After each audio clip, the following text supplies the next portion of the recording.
How Elon Musk got rich. The $230 billion myth. Elon Musk spent decades building something big. Himself. Musk managed to sell the world on persona, the visionary genius billionaire working his hardest to save the world. And it's worked. The myth of Elon Musk has made him a lot of money. We worked with Second Thought to dive into Musk's wealth.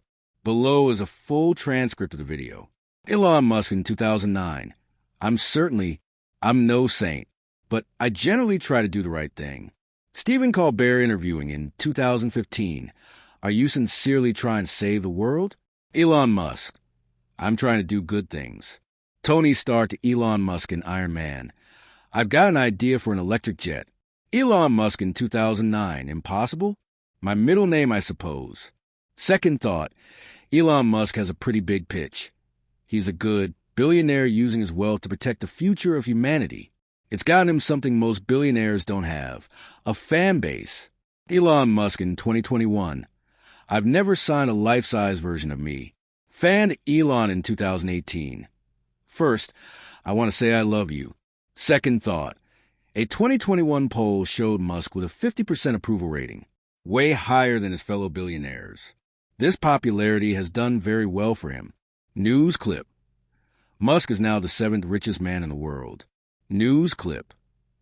Musk is now the 4th richest man in the world. Jimmy Kimmel. Elon Musk is now the world's richest person again, according to Forbes. Second Thought. We took a deep look into Musk's entire career, court documents, SEC filings, and interviews to break down the story Elon tells about himself and how he leveraged it to accumulate wealth and power. This is the classroom for more perfect union. And today we're going to look at how Elon Musk got rich. Let's skip Musk's South Africa childhood. Critics say he inherited his money from his father's African emerald mine, and Elon says that's not true. He claims he rejected his abusive father's ill-begotten wealth and came to North America as a teen with $2,000 to put himself through college. He knew he wanted to work with the internet. Elon Musk in 2003. The only way to get involved in the internet in 1995 that I could think of was to start a company because there weren't a lot of companies to go work for. So I thought, we got to make something that's going to return money very, very quickly. Second Thought. Elon joined forces and funds with his brother Kimball. They drummed up some cash from investors, including $20K from their father, and started Zip2, a map and local listing company. Zip2 eventually planned to merge with CitySearch, but Elon wouldn't have been in charge. That did not sit well with him. At the time, a CitySearch executive said CitySearch wanted to focus on customers and financiers, while Musk wanted to focus on general visibility for him. Elon Musk in 1999. I'd like to be on the cover of Rolling Stone. That'd be cool. Second Thought. These disagreements led to the deal falling apart. This is a pattern for Elon. A need for sole credit and control. Zip2 sold, and Elon made $22 million, which he invested in his next project. Elon Musk in 1999. I've sunk the great majority of my net worth into X.com, which is a new banking and mutual funds company. So this is an ATM. What we're going to do is transform the traditional banking industry. The tech they did have was problematic. For example, there was a bug allowing bad actors to transfer funds from any other account in the nation's banking system with just an account number, a major security flaw. A co-founder was so displeased with Musk he left and took many employees with him. Musk's reaction? We'll hire more people. Eventually, Musk pushed out CEO Bill Harris and replaced it with himself to centralize authority. X.com merged a competitor, Peter Thiel's Confinity. Confinity owned a piece of technology called PayPal. Musk and Thiel got glowing press coverage, but because PayPal came out of Confinity, a lot of the coverage centered Thiel. According to Ashley Vance's 2015 biography, Musk kept championing the X.com brand, while most everyone else favored PayPal. Eventually, the company scrapped X.com to focus on PayPal, a decision the press gave Musk credit for. But mutiny was brewing. The executive Reloff Botha alleged Musk was hiding serious financial issues from the board. Employees put together a coup. They petitioned the board to fire Musk, and it worked. Musk was fired and replaced with Thiel. Botha said it was just in time. It would have killed the company if Elon had stayed on as CEO for 6 more months. Regardless, Musk hits it big when PayPal eventually sells $180 million. He had been laying the path for his next move since college. Elon Musk in 2009. When I was in college, there were 3 areas that I thought would most affect the future of humanity: the internet, the transition to a sustainable energy and transportation sector, and space exploration. In particular, the extension of life to multiple planets. With the capital I got from the sale of PayPal, I was able to go into both those areas. Second thought, enter SpaceX and Tesla. Musk wasn't with Tesla at the start. He invested in a company that already existed, but most media calls him a founder. What happened? We spoke with Edward Niedermeyer, author of Ludicrous, an in-depth examination of Tesla Motors. Edward Niedermeyer. Elon Musk was not one of the original founders of Tesla. There were these 2 guys, Martin Eberhard and Mark Tarpenning, who had actually incorporated the company.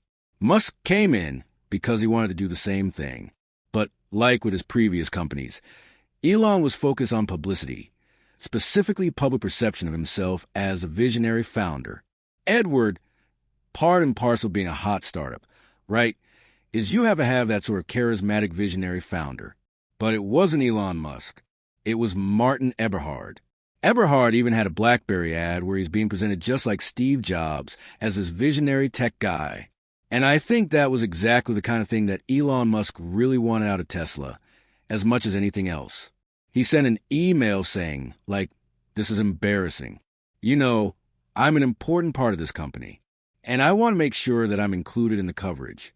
And in these emails that leaked it, it makes it very clear that being that guy, being the visionary figurehead of this company, was really, really important to him.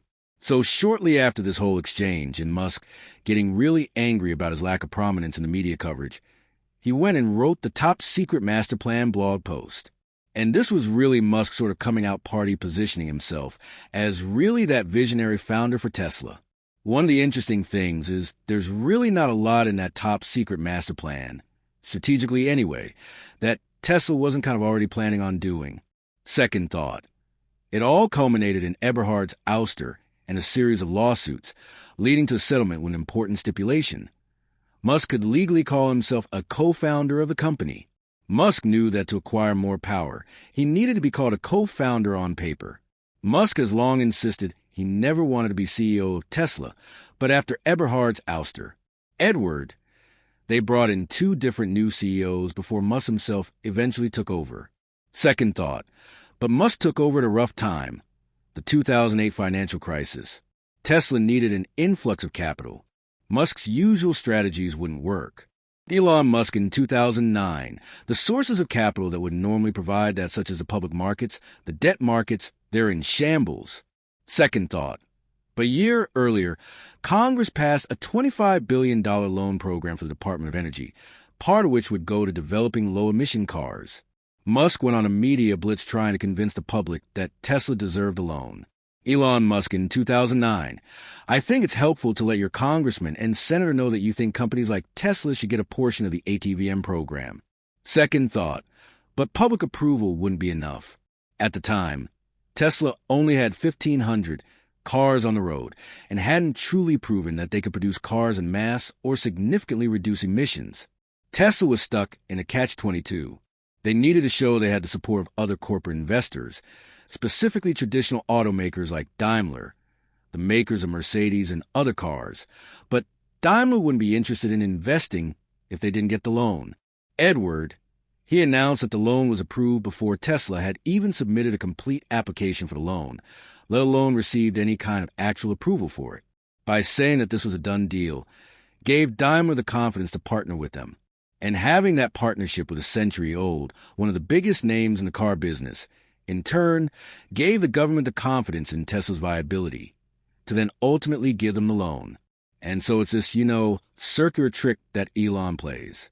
Second thought, it was more than the money. It was a boost for public and investor relations. Just a few months later, Tesla registered for an IPO. Their SEC filing even admits the loan was essential to the business. In 2013, Tesla paid off the loan in full, to huge fanfare from the media. CNN literally just copied their press release. But Tesla still isn't profitable. Their stated goal is to accelerate the world's transition to sustainable energy.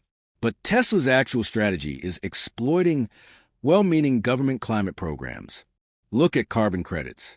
Government permits to emit a certain quantity of greenhouse gases. Companies earn carbon credits for reducing emissions and have to spend them when they emit too much. Tesla earns a lot, then sells in other companies, erasing whatever progress Tesla made. The boost from selling carbon credits led to some of the only profitable quarters Tesla ever had. They even used to list regulatory credits and automobile sales in the same line in some SEC filings. It allowed Tesla to announce better financials and pull in more investors, retail and institutional. Musk gets paid almost entirely in stock, and he's really good at manipulating the stock's value. He uses the same strategy he used with Daimler and the Department of Energy, announcing funding that might not exist. Like when he tweeted, AM considering taking Tesla private at $420. Funding secured. You can't just do that. A federal judge determined Elon's tweet had falsely inflated Tesla stock and caused billions in damages. The COVID pandemic also helped Musk. When the Federal Reserve executed recession-stalling fixes on Wall Street, bankers invested in Tesla. Despite Musk's derision of COVID stimulus checks, Tesla received stimulus money from the government. At the beginning of the pandemic, Tesla stock hovered around $120 a share. In late 2021, a year and a half into COVID, it was worth 10 times that, all of which greatly increased the net worth of the top shareholder, Elon. But to maintain the world-saving myth, he has to look like he doesn't make any money. Elon Musk in 2021. My cash balances are very, very low. I simply had loans against my stocks. So if Tesla and SpaceX went bankrupt, I would go bankrupt too. Second thought. Most U.S. companies don't allow their executives to take out loans against their stock. But Tesla does. And Musk has taken advantage, borrowing millions of dollars for his personal coffers, using his Tesla stock as collateral. Loans don't count as income in the eyes of the IRS or the public. But even without the loans, in 2021, Musk made 18,043x the average Tesla employee. Tesla justifies that wild ratio to investors in SEC filings by arguing Elon's worth it. Elon Musk has contributed significantly and actively to us since our earliest days, raising capital, bringing investors, and raising public awareness.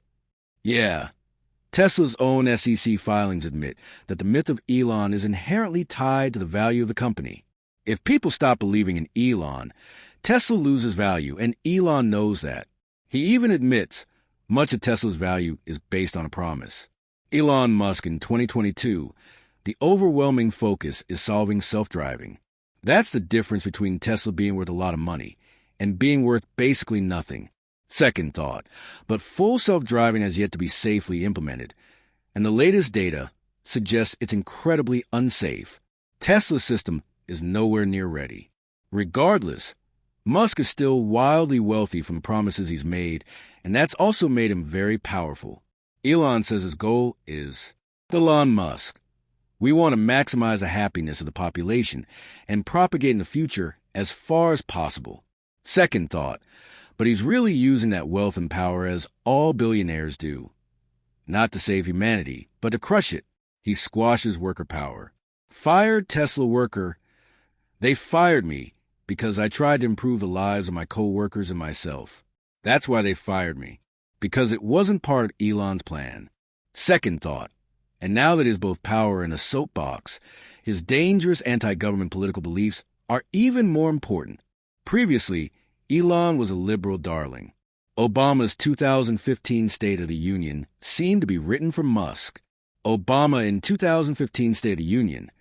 Solar power, Tesla, re-energized space program, astronauts to Mars. Second thought, but as soon as Dems questioned Musk, he changed, lashing out and announcing support for far-right figures and ideas. He likes the politicians willing to support his myth and let him continue building wealth at the expense of the rest of us. He isn't the only billionaire doing so, but his skill at myth building and his massive popularity make him the most dangerous. Musk tells the story of a self-made billionaire using his money to save the world and enrich humanity, but he really built his wealth on the backs of others to enrich himself.